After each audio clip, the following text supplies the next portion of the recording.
Some of our prints are going to require what is called supports.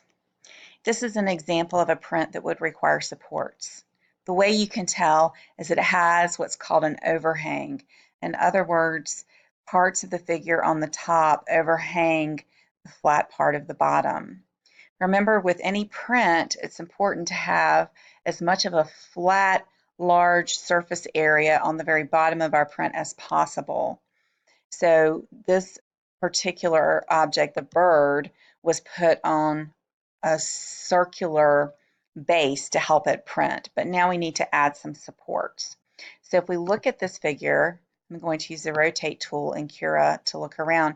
You can see that the top part has an overhang up here. The wings are going to be an overhang about halfway down, and there's going to be some space under here as well. So we want to use a support. So you can come over here under support and you'll see support type. The default is none. We're going to click there. If we were just concerned about how this was touching the build plate, we would choose build plate.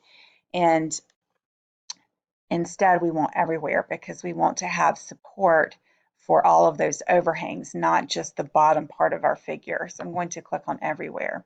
So what this does, if you hover over everywhere, you can see a quick explanation. But what this does is adds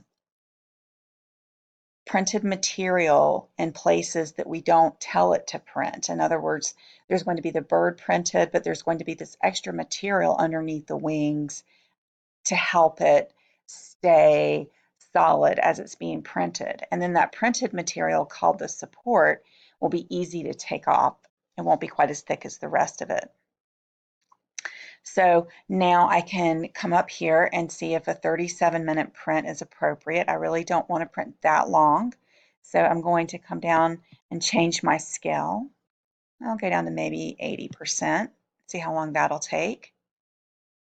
24 minutes, maybe a little bit less time than that. So let's go down to 60% and see. 13 minutes is a little better. So now I'm ready. I'm going to click right here on SD, and it has just saved to my E drive, and I'm ready to print.